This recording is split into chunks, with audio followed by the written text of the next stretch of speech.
Okay, so I'm tapping in and tapping up to talk to you for just a little bit, and I'm going to preference this first. I am not a tax agent nor an expert. Therefore, for any liability purposes, I am stating that this is all in my opinion, and I'm only saying what I think I know. Now, being the friend that I am and the person who talks to y'all who wants to put on some more lipstick, um, I'm trying to give you the heads up on how to prepare yourself with knowledge of what you should ask or talk about and do. I'm trying to let sure that people who are moving to Rwanda, who are looking, even if you're just looking for entrepreneur stuff, like the kind of things you don't know to ask about. Also preferencing this is that a couple of us out here for Black expats who want to build that home community, but also trying to be entrepreneurs, we have started a small group for businesses. And in this group, we are going to host a consultation conversation with an actual tax accountant here so we can better understand what we need to do and what we are questioning and trying to figure out and be confused about. Um, for those who don't realize, I have a dog now. He is calling my name. Let me see. Where are you going, Bucky? Okay, I'll leave the door cracked. All that in your jeans. So, the very first thing is it has to be known, it has to be said, registering a business. If you want to register a business, registering a business in Rwanda is free. You can 100% do it. You log on to the website, you follow the cues. You do need to know some technical jargon. You do need to know a couple of things. Um, Also, my cousin connection, we work to help you in your registration process. We've registered probably about 10 businesses now, 10 to 12. And what happens is we see you all the way through. We help make sure that your paperwork is gathered and we try to do a lot of the legwork so you don't have to worry about it. Once you register your business, if there's any problems, if there's any questions, they will put your application status to pending. And that means that you have to find the solution. You have to answer these questions. You have to do something. But you usually have about maybe a 48-hour period. That's how quick it is to become a registered business here in Rwanda. Very easy process. Very, I'm not going to say like easy, like simple, but easy, like smooth. There's not like you don't have to go from business to business or building to building. You don't have to meet this person. You don't have to meet that person. You literally register. One precaution I would give you is that because it's seamless, a lot of people want to jump head first into getting a business and just starting a business. And I would say, please pause and know why you're trying to do the business, know what the expectations are, and ask yourself questions first. Because number two, deregistering the business is a tasking. There's a lot that has to go on, making sure you have paperwork, notarized, things signed, and everything, and making sure that your taxes have been paid and everything else like that. So it's not just oh, I start and then I close. Like once you're a business, you are being regarded in that entrepreneurial realm of being a business. So registering your business is not hard. There's also, and I need to talk to Emmanuel, um, a listing of all the names, like registered names. So you can also register and check out your name to see if somebody else has rights to it or anything else like that. So going to the RDB building, yeah, is wonderful. They have everything there for you to do. You don't have to go there to register. You can register online, but going there is very helpful. They actually have an investors area. They have all these other different areas, and they got coffee for you to be able to understand what you got to do and everything like that. So, um, so Valencia, I'm going to get through that. Like, I don't want to rush through the whole process because I am going to talk that through. Okay. So, for those who said, I always heard that starting a business in Rwanda is easy, but you are taxed and taxed for every little thing in Rwanda. Okay. Um, so that is registering the business. Inside RDB is a small agent for RRA. Many people are excited about the business. I was excited about getting the business, and I did not sit there and talk to RRA. Ah, you want to talk to RRA. RRA is Rwanda Revenue Authority. I believe I said that correctly. And they will explain to you the different processes of taxing and how that goes. Um, so, as I said, disclaimer before, I am not an accountant. Some of the information I might stumble over or do whatever. Um, but I'm going to try so you can be able to understand. So, we have personal income tax where we pay. Your taxes here come mostly through businesses. So businesses do carry a large amount of tax. So you should know that. The estimate part that I feel, and I'm trying to make sure I'm not mixing this up with the US, I feel like it should be like around 30%. Now, what happens is once you register the business, you then get a TIN. It's something identification number, taxable identification, whatever. But every business has a TIN, and everywhere you go, they're going to ask you for your TIN. Okay, they're going to ask you for your TIN. Once you're a business, that's important because that is when you start tracking um, kind of like your receipts or payments, which you've paid out, and your EBM receipts. So the very first thing you have to understand is that when you're as a business, there's two type of receipts that you can receive. You can receive an EBM receipt or you can receive a handwritten receipt. EBM is receipts that are basically done through RRA. So those are trackable. And what I've learned in my business is that the EBM receipts are the receipts that I want to gather as a business because those are the receipts that I can use within my accounting and my software to be able to, I'm going to put in quotation like write taxes off or whatever. I have not gone through the taxing process yet. This is the year that I'm going to go through it as a business, and that deadline's March 31st. So I'll probably do another one afterwards. But those EBM receipts are very important, and because of that, there's two reasons: because of that, and because of VAT, which is value added tax. That if I paid that, there are some adjustments that I could possibly get on the back end.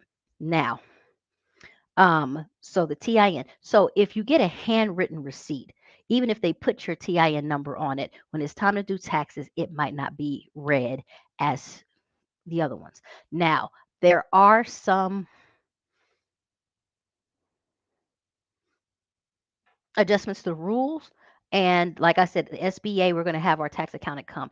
One is if you use your business Momo to pay for business things, your electricity or your water bill, those type of things. Those things, possibly depending on the accountant that you work with, could be utilized later, like when you're turning in your receipts or you're doing that type of paperwork to be able to justify those business expenses. So you will spend and have to spend heavy amount of time and like ideas around that. The next piece is that when you're doing RRA, hey Bucky, um, is that I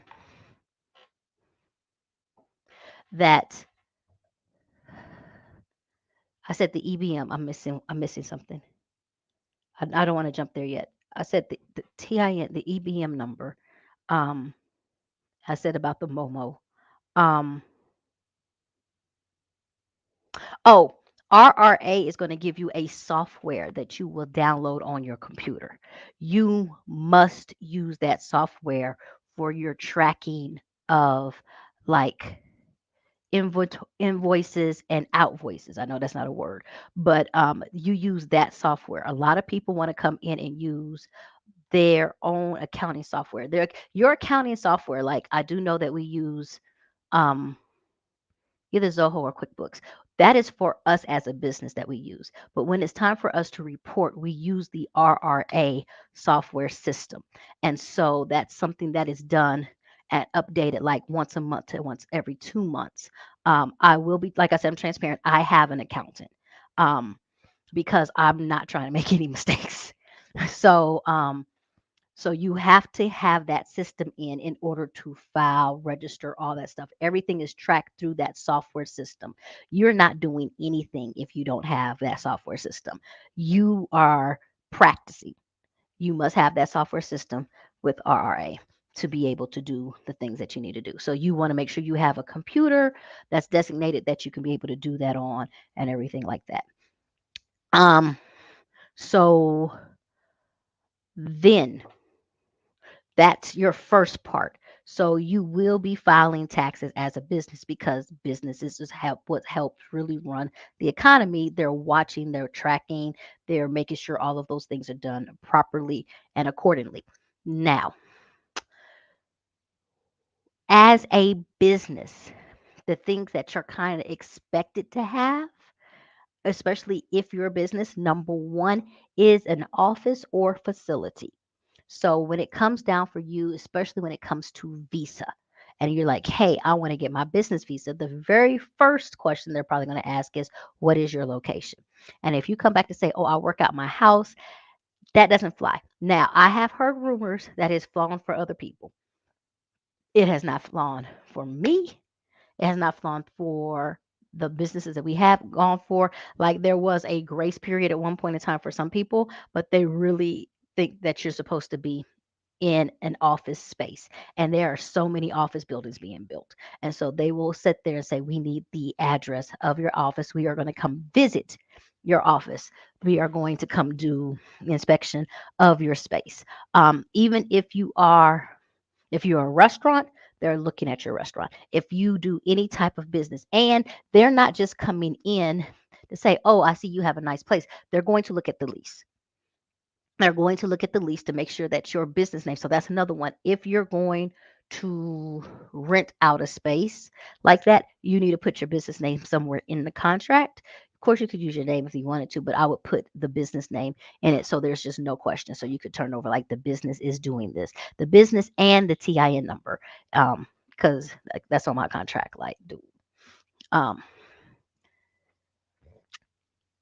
and that's expected. So it's no verbal deals. It's no, oh, I get to use this space or so and so on. Like even if you have a friend or somebody and they're letting you use the space, create a contract because you want to make sure that everything is shown that it's there.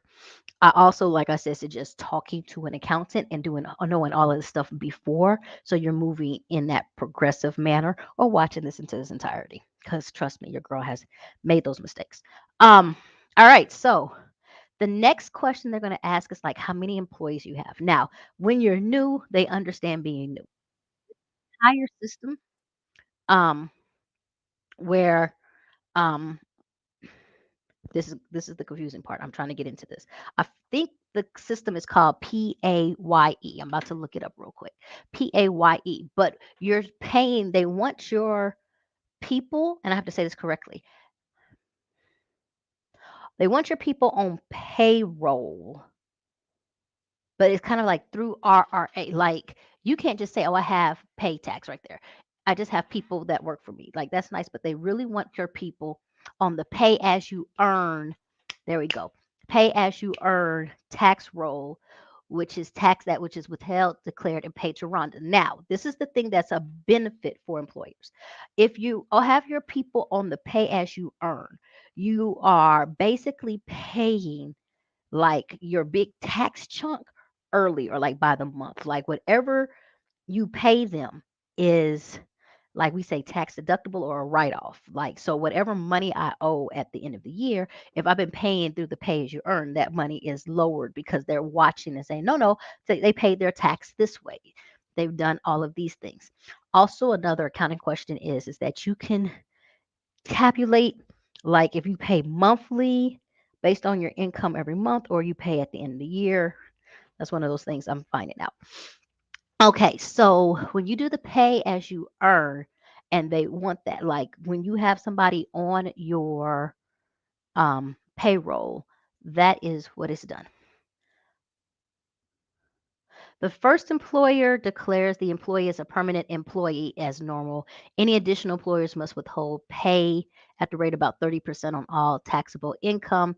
This may mean that the employee pays a higher amount of tax than they would normally expect if the income had come just from one employer. Like I said, this is all technical stuff. I'm just trying to give you the heads up. Um, if the person makes between 0 and 60,000, it's 0% pay tax. If they make between 60,000 and 100, and this is Rwandan franc, so that's $60 to 100, it's 10%. If they make between 100 to 200, it's 20%. 200 and above is 30%. And I think that's right. Like, I'm about to sit here and do this number real quick. God, I can't remember how to do this number. Times 0.30 equals, yeah, because I already did calculations for some of my employees. So that's it. So there's a benefit to that. There's also the fact of there's other things you can do as an employer too. So one of the things that we're looking into is um let me see if I can pull it up real quick. Is let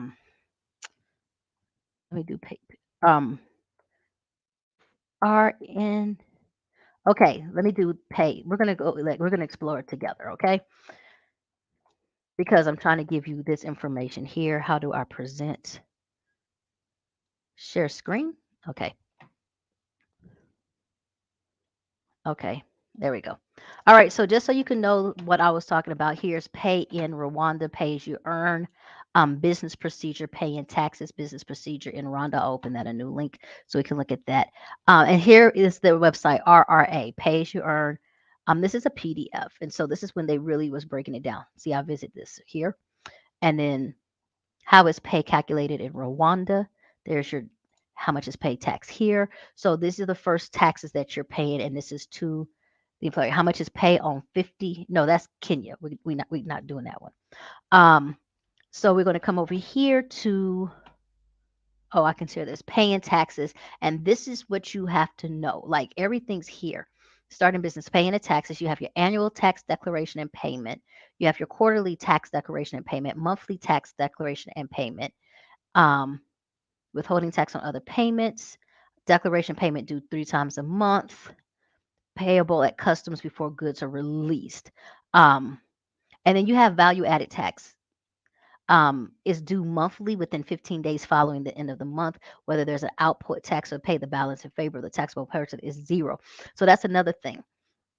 Even if you are at zero, let's say you make no money for like 1 year and tax time comes around, you must file and state that your income was zero for you to be in the clear. If you do not file, your business will be fined $100. Period. So all deadline and all filings you must hit at all times because there is a fine if you don't hit those, and those fines come payable. They come payable.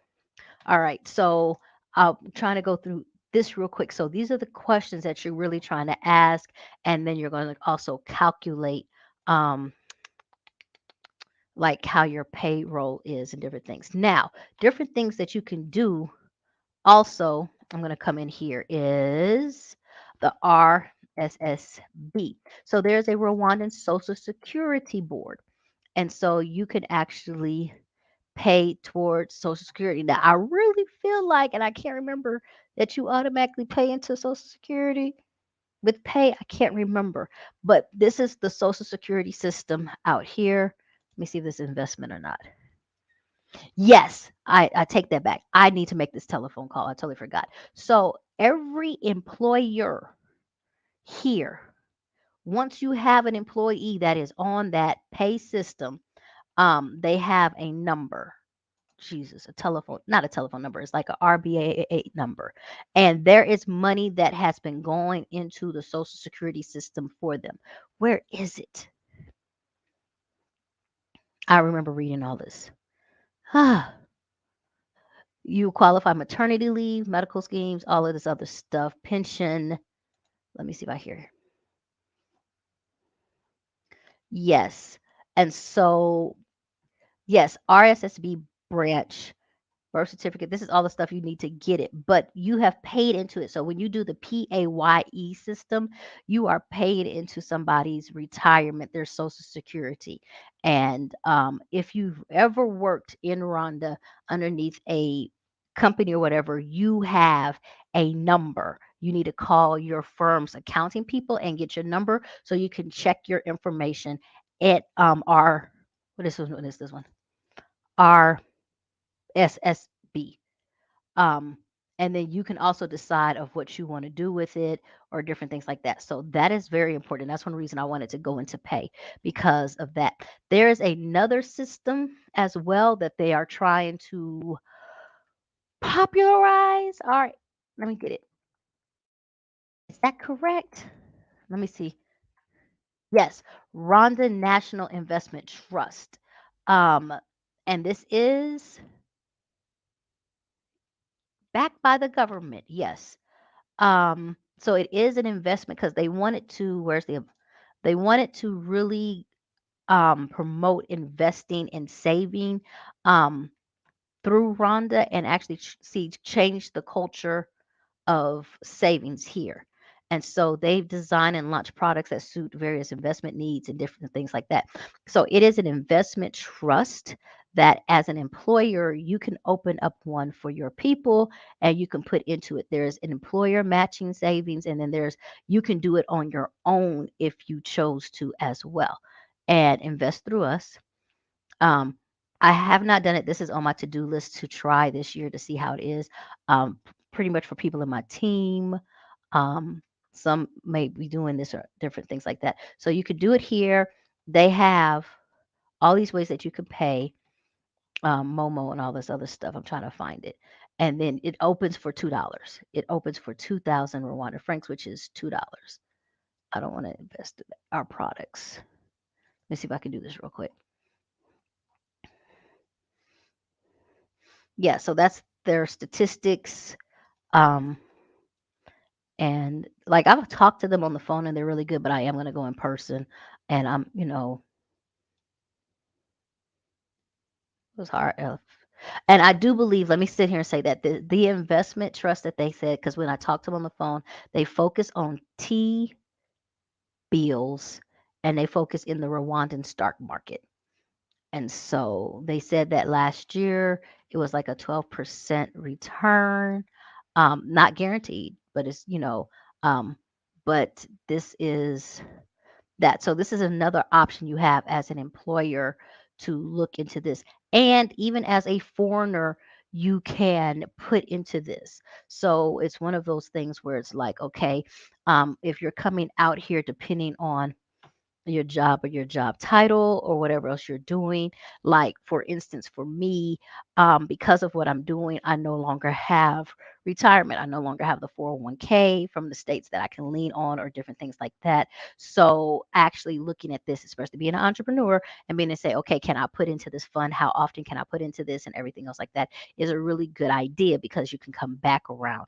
Um, it's like your 401k, and be able to pick those things out. So, getting back into the taxes. So, um, you have these different things that you have to be able to go through and see and be able to ask those questions of what does this look like and which way I'm going to go. Now, Valencia, I am going to answer this as best as I can. You are taxed and taxed for every little thing in Rwanda. Um, I think the easy answer is yeah.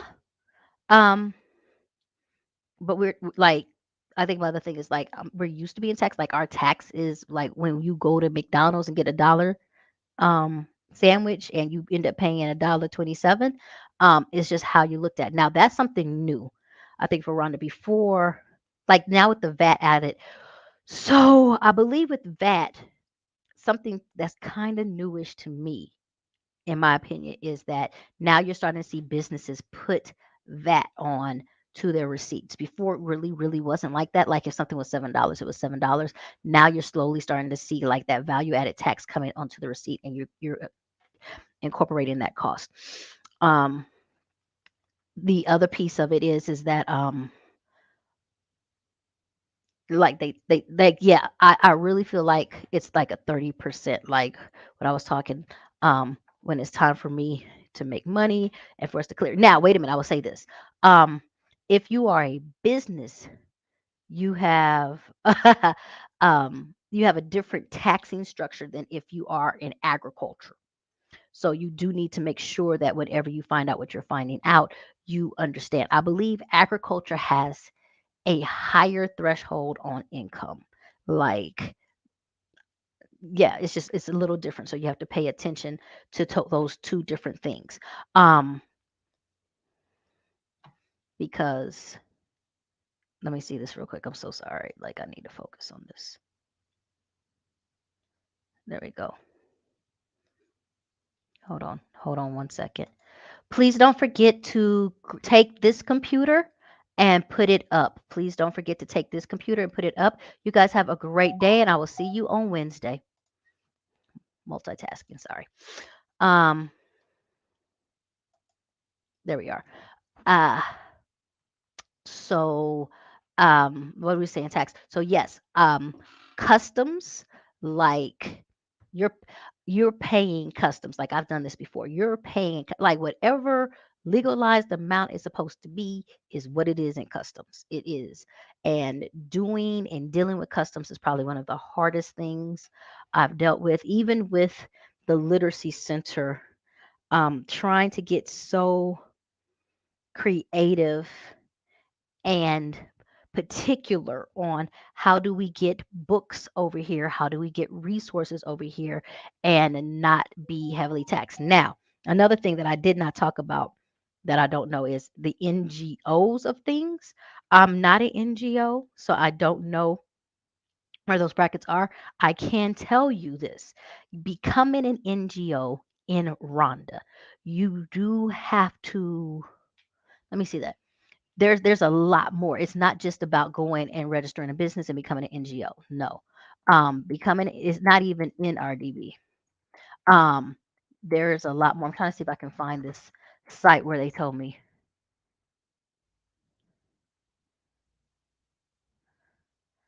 Oh yeah, that one's a little too easy. No. Okay, let me see if I can pull this up. And then once again, like I said, I'm going to discover it with you. Um, but becoming an NGO, one, like I hate to say it like this way, like you have to prove you are an NGO.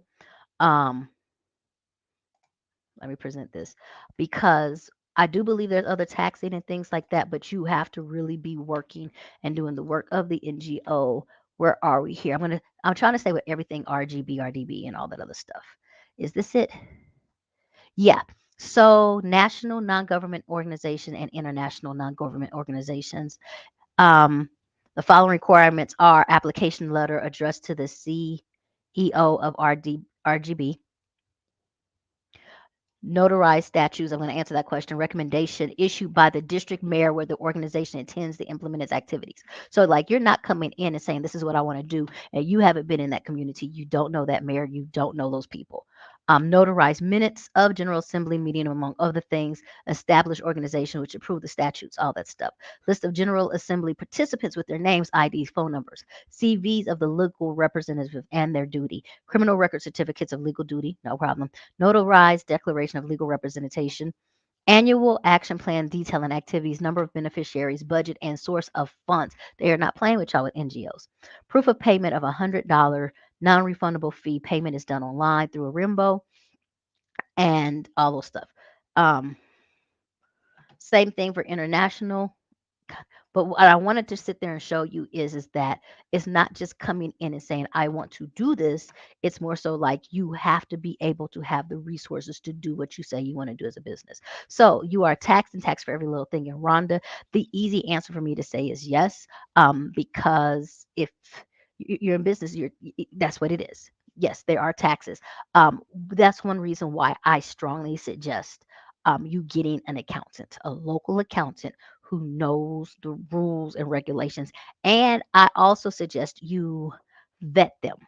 And when I say vet them, like talk to 3 people or so, because you are really handicapped and leaning on your accountant.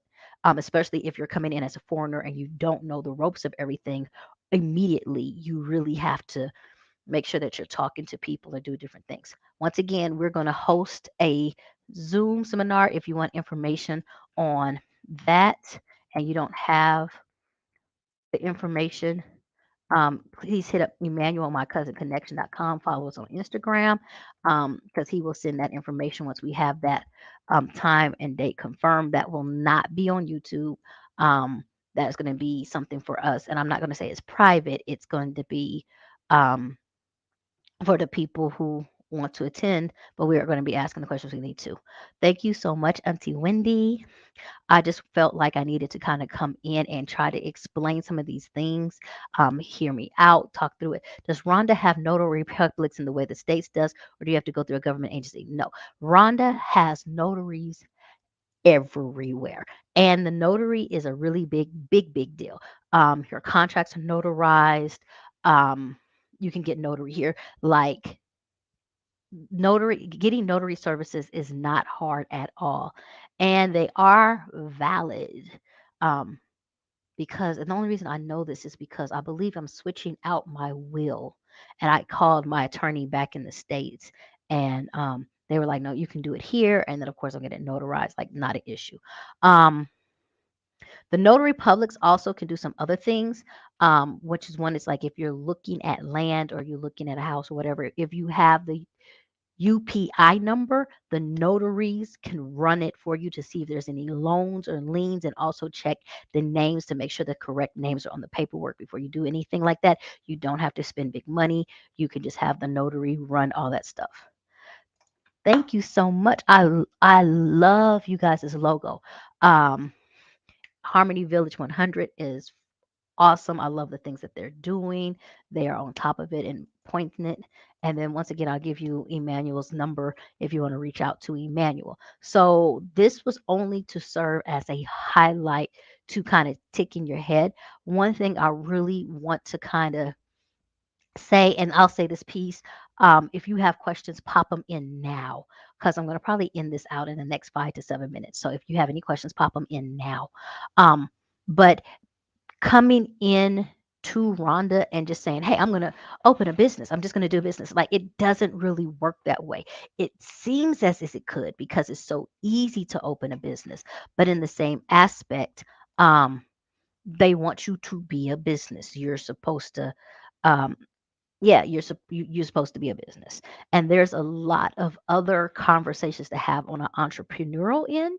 So you just have to make sure, like, please do not open a business. I'm not throwing shade to anybody, so I'm going to say these things. Like, but if you just good at baking pies and you want to have a little side money, no, that is not a reason to have a business. Um, if you are like personal opinion. If you're coming into Rhonda and you have your own mindset about what you want to do as a business, you're not ready to open a business. You really have to do the market survey.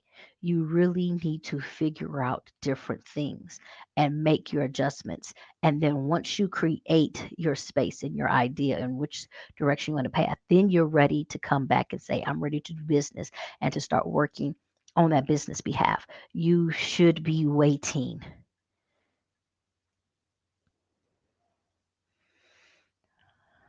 a month to 3 months before just saying, this is what I'm going to do. Because number one, you can build those relationships. You can 100% build those relationships. Um, and I will say that there is some quick opportunities. There are some really quick jump on this now opportunities. Um, but like being in business, it's a lot of questions, a lot to go into it. So you just really have to kind of know. You really have to know your neighborhoods. You really have to, because every neighborhood operates differently. You have to kind of know, depending on what it is, like your traffic patterns. You have to know about delivery. Like, oh my gosh, do not sleep on the ability to. We deliver rabbit manure, dude. Like, delivery is a big deal. Um, we deliver. rabbit manure. And then even then there's a whole bunch of conversation like what's the best way or whatever else like that. Like, do we just have one moto person we keep on standby? Do we get our own moto and have our own person who does that stuff? Like, you can't sleep on that. And pretty soon probably gonna have to look at your Vuba Vuba and all that stuff to see if I can register and get into the stores.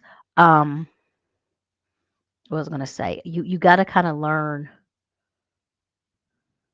your culture. Like I was telling somebody, we did it with my cousin connection.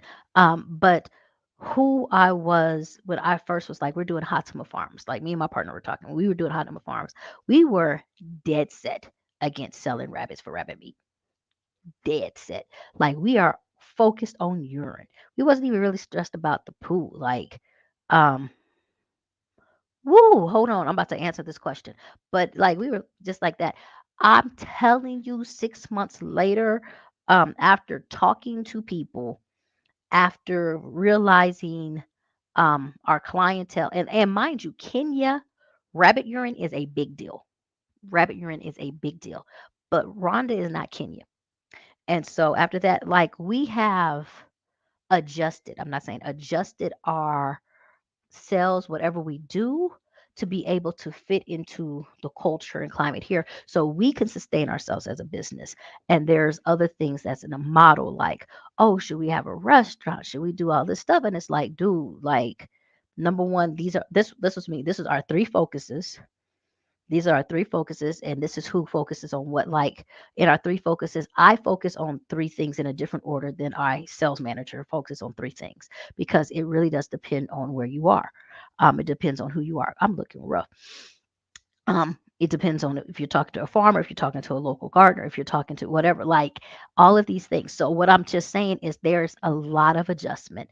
There's a lot of listening. There's a lot of standing outside of what you want to be. Like it's a lot of fussing with your mind, but you have to be able to be say that you're going to make the adjustments that are needed in order to make sure that you're sustainable and building and growing because the whole process is growing. All right. Um, no, I skipped Cheyenne.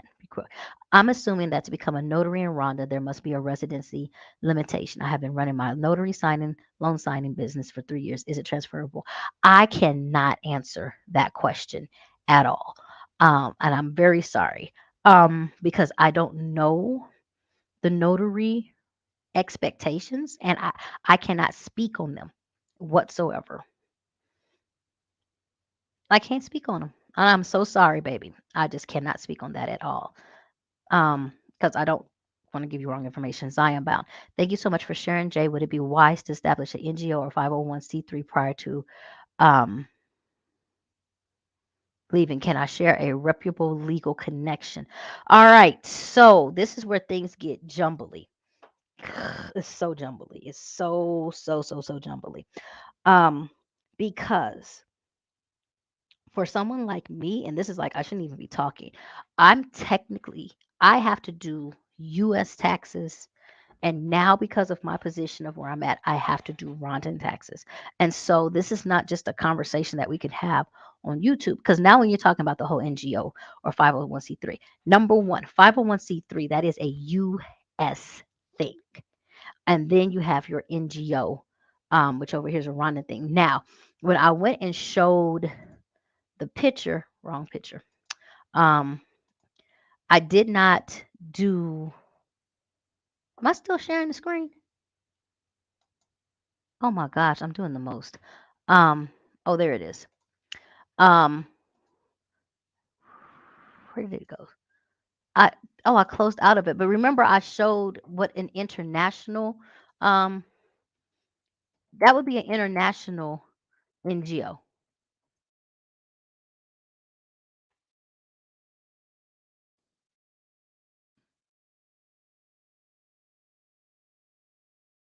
So what you're saying is that you want to create yours in the States and then you want to register an international NGO. And that's going to be another one where I'm going to sit there and say, I don't know the answers because I didn't have to go through that situation. And here's what you're looking over here. You still have a whole bunch here. So you have to really also know, and that's my thing here too. You have to know as an NGO, what are you doing and what's your goal with funding? Because if you're going to pull in a lot of US money and that, then you definitely want to go 501c3 because it's tax deductible for your US people and personnel. But if you're not and you're just trying to get on the other end, like for instance, when I was talking about the issues that I'm going to have possibly with customs or getting books or anything, yeah, I definitely should register as an NGO here to see what taxes or whatever else like that I could get to make things run more efficiently over here. But this, for me, these are conversations I'm going to have with my um, tax accountant, not attorney, not attorney, tax accountant. I need someone who knows the ins and outs of RRA. So Shalom, how you doing? I'm glad you understand. So if there's any other questions, that's it. So for Zion, I I would just say that that's the piece. If you want to email Emmanuel, um, I can see um what we can do because I don't know a lot about that. Like I said, I try to talk about what I know. And so the NGO 50C13 is something that I am embarking on. That's a conversation I will be having after the Literacy Center is established, just for transparency's sake. Um, there's a benefit in running it as a private entity under J Essence Enterprises, if I so choose to, because of the donors and the support and everything coming from you guys. Um, and kind of like if it was a private school, but it's a private, right now it's being run as a private entity. And for me, I am more focused on building it, setting up, and creating the space. And then once the space is created, I will come back and say, what is the best move forward for it to be sustainable? And now, do we run this and do we have it as an NGO? Or do I run this because the piece for me is financing it is coming more so from an international piece. So I have to look at that and I will sit down. Like me and my accountant, we sits and talks. Like I probably should take him to dinner. Like, but we sits down and talks. Like I literally ask every single angle of everything I'm trying to do before I know, because I'm not working with a large sum of money. I'm not working with, this never ending bank. So I need to be able to understand every single piece and legally what is the expectation and requirements, so I can make sure that I do that. Um, which is why when I go back to just the beginning, how we started here with like the 30%. Well, now that I know this, I know that whatever I sell something, whatever the, like, I break all this stuff down, forgive me. Like the amount of math that I do is crazy. And I got to get ready to go. I'm really exhausted. Um, so let's say something cost me a certain amount. Let's say something cost me $2. Okay. Well, I know that if I'm going to sell it for $3, I'm really not making a dollar. I'm going to have to pay out the taxes on that. So do I sell it for $3 or do I sell it for $4, knowing the tax comes out of that? Like those are the numbers literally we have outlined on everything. What are we gaining? What are we losing? How much gas does it take to get there? Like all that stuff. And so those are the conversations that I really want to kind of say, that I want people to have with you when you saying I want to do a business. It is not just as simple as doing that. It's like every little piece. It's the website, it's the maintenance, it's the social media, it's all of these little things that you need to look at. Because another piece that you don't realize, and I have to say this correctly, for instance, I have my cousin connection, but the my cousin connection maintenance um, and building, because of the website and everything else like that, is not able at this time. I need to go back and talk to my accountant. So let me put a disclaimer. But when I first read it, I understood I can't really claim that on the Rwandan taxes because it doesn't have the EBM receipt that's required to look through it. So I need to go back to my accountant to say, how can I get this? Or what's going to probably have to happen is I'm going to have to go back and re-register everything so it has the name on it, and then he's going to be able to use it in a system of like an amendment. Like it's just weird. but it's not going to be an easy read because the EBM receipt is not attached to it. And I only know about that because of Facebook, because some people were asking those questions, and it's like just those little bitty things that we're fixing and getting and working out. All right, I am done. I am tired. I hope everybody enjoyed and thank you for watching.